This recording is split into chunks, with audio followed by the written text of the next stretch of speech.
Bonjour et bienvenue à tous. Je vous demande quelques minutes d'attention afin de vous expliquer le déroulement de votre journée au mémorial. Mais avant, je voudrais vous présenter le mémorial de Caen. Le mémorial de Caen est l'idée de Jean-Marie Giraud, qui a été maire de la ville pendant plus de 30 ans. En 1944, il est étudiant, alors que la ville de Caen, comme beaucoup d'autres villes normandes, subit de terribles bombardements. Jean-Marie Giraud s'engage dans les équipes d'urgence pour secourir les blessés.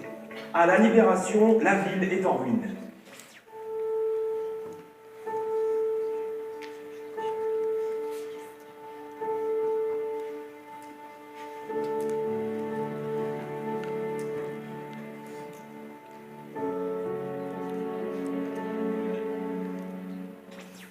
En 1988, le mémorial de Caen est inauguré. Son fondateur a voulu rendre hommage aux civils qui ont souffert pendant la bataille de Normandie, mais aussi faire réfléchir le visiteur sur l'horreur de la guerre et la fragilité de la paix. Pour cela, le musée est divisé en deux grandes parties. Le monde avant 1945 et le monde après 1945. Passons à la visite du monde avant 1945.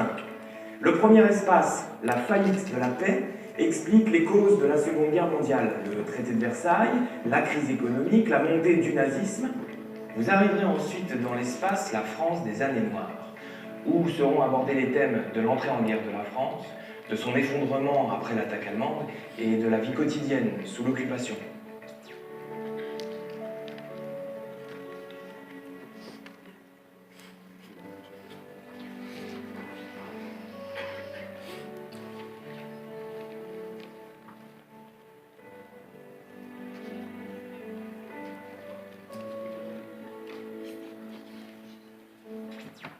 Vous accéderez ensuite à l'espace guerre mondiale, guerre totale.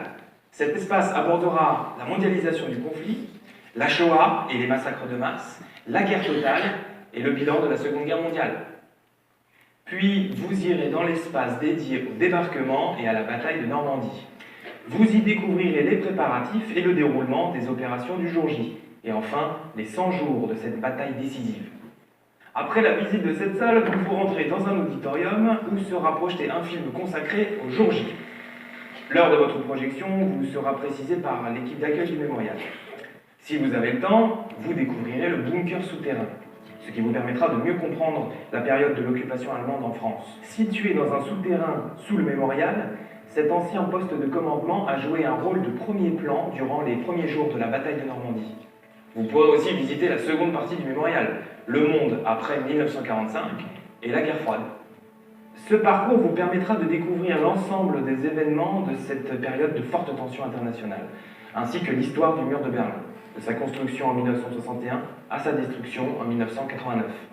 Parce que je demande aux autres visiteurs de penser à vous dans le parcours, je vous demande de penser à eux durant votre visite, en laissant toujours un espace libre et en ne parlant pas trop fort. Ah, j'allais oublier. Merci de mettre vos téléphones portables en mode silencieux. Si vous le souhaitez, vous pouvez prendre des photos avec flash. De même, si vous êtes amené à remplir un livret pédagogique, merci, s'il vous plaît, de ne pas vous appuyer contre les vitrines ou contre les murs. Vous allez découvrir, je l'espère, beaucoup de choses grâce à des textes, des cartes, des objets, des films qui vont vous expliquer les événements de ce long XXe siècle. C'est la fin de cette présentation. Je vous souhaite une excellente visite.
C'est le cœur serré que je vous dis aujourd'hui qu'il faut cesser le combat.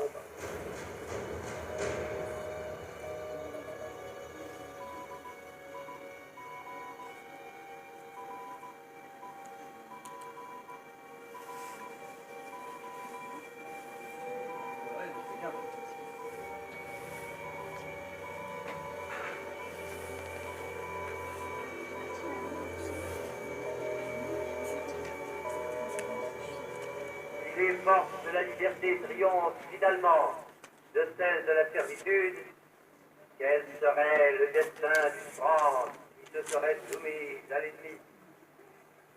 L'honneur, le bon sens, l'intérêt supérieur de la patrie commandent à tous les Français libres de continuer le combat là où ils seront et comme ils pourront.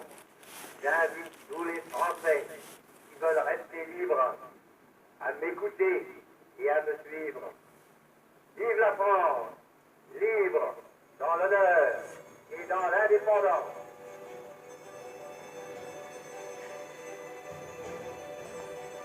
Français, j'ai demandé à nos adversaires de mettre fin aux hostilités.